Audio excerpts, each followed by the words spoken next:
guys, welcome back. Long time no see. I know it's been a while since I've posted a video. I've actually been focusing a little bit more on some of the other social media sites like Instagram, trying to grow my following there, and a little bit on Facebook, and just working on my shops and stuff like that. But, YouTube, I love doing YouTube videos. It's just a lot more time consuming for me because of the video editing. So all the video editing is,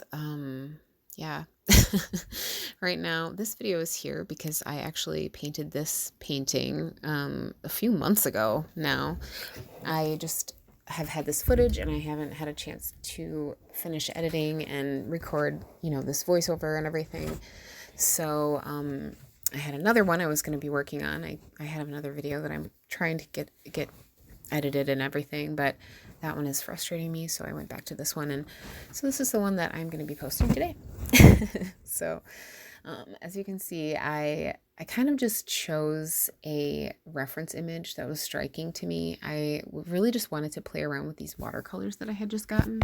It's a set of neon colors by Paul Rubens, and I really, really wanted to try them out. So you can't really even tell how neon they are in the video, in the footage, but they're so cool. They're just so bright, and I'm absolutely obsessed with them. But anyways, yes, I'm using some of those like neon orange colors and yellows and stuff like that in this painting. And then I chose to use like purples and blues and pinks and stuff for some of the white areas instead of using white. And I mean, if you look at the reference photo, you can see those colors in the photo. But honestly, if you're painting something that's white and with watercolor, you're almost never going to be using like gray or neutral colors. It's almost always going to be a color.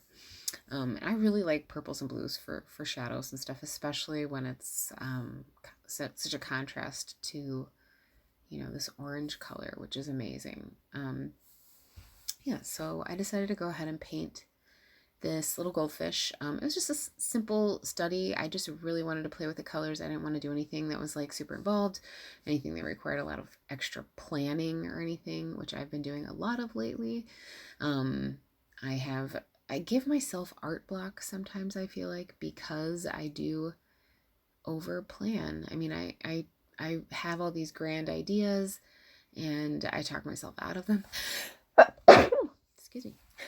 Took myself out of my grand ideas, and then I talk myself into other ones, and then I talk myself out of those, and I spend so much time looking for references and looking for inspiring images and ideas, and I stop actually focusing on the fact that I just want to make something. Like sometimes I really just feel like painting, and like,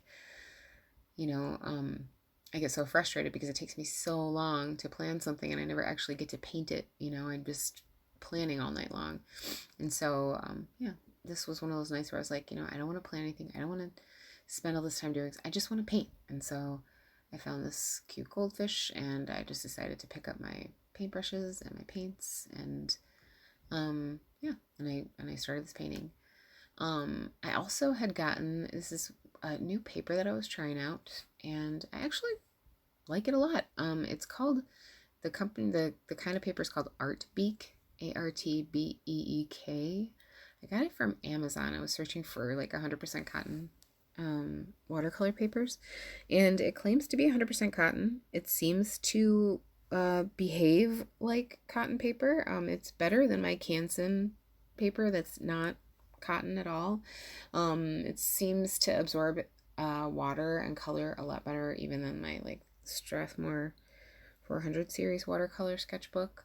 I really do like this paper. The only thing I have against it is it's very, very textured, and I tend to prefer a hot press, like smooth paper, but that's my own preference, and that's mostly just because I do a lot of multimedia, and I like to use color pencils on top of my watercolor paintings often, and color pencils just don't work very well on that texture paper. I want the smooth texture, to blend out those imperfections sometimes, and that's the whole point. So just, beware if you're going to try this paper. It's very textured, which if you like, it's perfect. It's really, really nice. It's super affordable. I think it was like $20 or something for like 50 sheets. And this is a relatively large size. I think it's 11 by 14 size paper. So, yeah, it was pretty great deal, honestly. This is not sponsored or anything. I'm just saying I like the paper. Anyway. So yeah, so I got this paper and I tried it out, and I ended up really liking it. It works out pretty well. I'm just using some gouache here, and it's just white gouache. So even in the areas that you see that are like more opaque, like some of those yellow and orange areas where I added highlights, or some of those sort of like lavender highlights, it's still just the white gouache. I just mixed it with a little bit of my watercolors. And sometimes when I want to add gouache touches, I'll just get out my white gouache, because you don't necessarily need to use colored gouache. The watercolor mixes with the gouache just right, perfectly, especially if your underlayers are already done in watercolor. So you can see here, I feel like I kind of overworked it a little bit. I started getting a little bit muddy in areas, and I was just like, oh my god, what am I doing? But anyway, I went in and I just decided I wanted to do this bright blue background, kind of like you see in like, aquarium fish photos or whatever. They always have these like bright blue backgrounds. I was doing it with this like gouache color, but I didn't feel like I was gonna have enough paint, I think, so I watered it down a little bit. And then it still kind of looks like watery a little bit, but it dries kind of funky because of the edges and stuff. So I wasn't 100% completely happy with what the background was doing in this painting, which is fine. It doesn't, again, this wasn't for a specific, anything specific. I wasn't planning on creating this to be like a masterpiece, or just to sell in a gallery or anything like that. I just felt like painting a goldfish, and it actually turned out surprisingly much better than I even expected it to, which is kind of nice. So here, yeah, you can see it takes me a little bit. I don't know why I was using this tiny paintbrush to fill in the background. That was probably, a poor choice, but sometimes I just have a paintbrush and I just don't think about changing it. So that's probably what happened here. Didn't even think about it. Actually, what I did after I did this background, I felt like it still didn't pop enough, and so I sort of took a photo of it and played around with it in my iPad and Procreate, and just sort of drew all over it and made some different alterations to see what I would like. And then I went back in and I actually fixed it with some extra lines with my paint markers. So you'll see here in just a minute, I'm going to go in and I just wanted to add some more texture and details and stuff. And I thought it started kind of looking a little bit less like realism and more like cartoony, a little bit more commercially, instead of like fine art, which again is also fine. And so I sort of decided to just embrace that, which I tend to really like these outlines. I feel like it's kind of like Art Nouveau, which I'm very into. I love the whole Art Nouveau style. So yeah, I wanted to put in some texture. I put in this like bubble designs in the background just to add some texture.